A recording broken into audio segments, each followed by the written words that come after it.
Good evening प्यारे बच्चों, आपका स्वागत है शांति कुंज ऑनलाइन क्लासेस में। पिछले वीडियो में हमने पाठ सौरमंडल अध्ययन किया था। आज हम इसके प्रश्न उत्तर करेंगे। अभ्यास में आपका पहला प्रश्न है, सही विकल्प पर टिक का चिन्ह लगाएं। इसमें पहला है, हमारे ब्रह्मांड में डैश ग्रह हैं। तो आप जानते हैं हमारे ब्रह्मांड में 8 ग्रह हैं। इसका दूसरा प्रश्न है, कुछ ग्रहों के अपने डैश होते हैं, यानी कि कुछ ग्रहों के अपने उपग्रह होते हैं। तीसरा देखिए, डैश सबसे बड़ा ग्रह है, तो इसका उत्तर है बृहस्पति। ठीक है। फिर देखिए, पृथ्वी डैश परतों से बनी है, तो आपको पता होना चाहिए पृथ्वी की 4 परतें हैं। उसके बाद पांचवा देखते हैं, पृथ्वी अपने अक्ष पर एक घूर्ण डैश में पूरा करती है, तो आप जानते हैं 24 घंटे में। ठीक है। आइए नेक्स्ट क्वेश्चन देखते हैं। ख, दिए गए शब्दों से रिक्त स्थानों की पूर्ति कीजिए। आपको यहाँ पे शब्द दिए हैं, कृत्रिम, तारामंडल, जीवन, परिक्रमण और विपरीत। चलिए इनको हम फिल करेंगे। पहला है, सूर्य के बिना पृथ्वी पर डैश संभव नहीं है, यानी जीवन। तो पहले में आप लिखेंगे जीवन। दूसरा देखिए, सूर्य के चारों ओर पृथ्वी का घूमना डैश कहलाता है। क्या कहलाता है? परिक्रमण। ठीक है। तीसरे पर आ जाइए, मनुष्य द्वारा निर्मित उपग्रह डैश उपग्रह कहलाता है। जो भी मैनमेड होते हैं उनको हम कृत्रिम उपग्रह कहते हैं। नंबर 4 देखिए, उत्तरी गोलार्ध एवं दक्षिणी गोलार्ध की ऋतुएं परस्पर डैश होती हैं, यानी कि अलग होती हैं। ठीक है। इसमें आप लिखेंगे विपरीत। पांचवा देखते हैं, तारों के समूह को डैश कहते हैं। तो हमने ये पढ़ा है, तारों के समूह को तारामंडल कहते हैं। आइए अब अगला प्रश्न देखें। ग, सही कथन के सामने टिक तथा गलत कथन के सामने क्रॉस लगाएं। इसमें पहला है, चंद्रमा अपने स्वयं के प्रकाश से चमकता है। तो इसका उत्तर होगा रॉन्ग, क्योंकि चंद्रमा के पास अपना कोई प्रकाश नहीं है।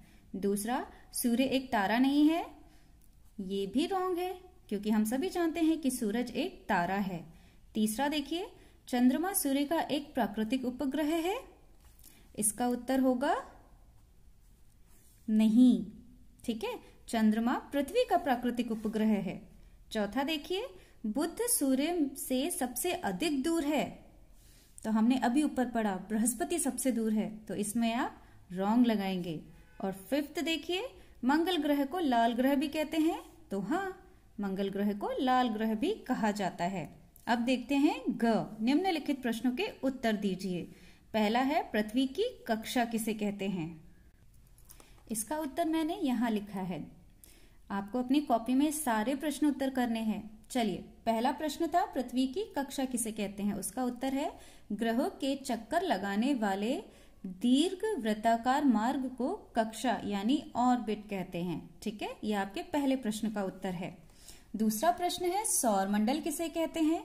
तो इसका उत्तर देखिए, सूर्य की परिक्रमा करने वाले 8 ग्रहों एवं इन ग्रहों की परिक्रमा करने वाले उपग्रहों को एक परिवार माना जाता है।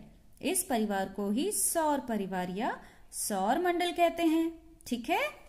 अब आपका है तीसरा प्रश्न, उपग्रह किसे कहते हैं और प्राकृतिक उपग्रह और कृत्रिम उपग्रह में क्या अंतर है? तो आपका प्रश्न 3 का उत्तर है, पहले हम उपग्रह के विषय में बताएंगे।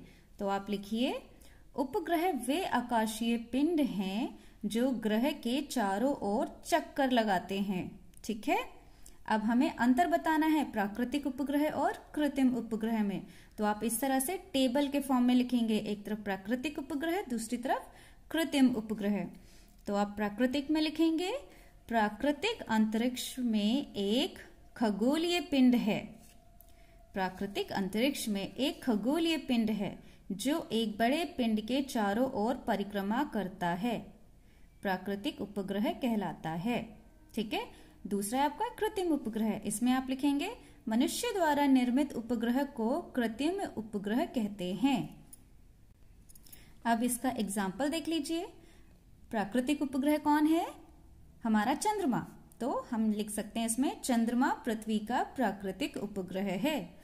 और कृत्रिम उपग्रह में सबसे पहला कृत्रिम उपग्रह स्पुतनिक 1 है। ठीक है, तो स्पुतनिक 1 कृत्रिम उपग्रह है।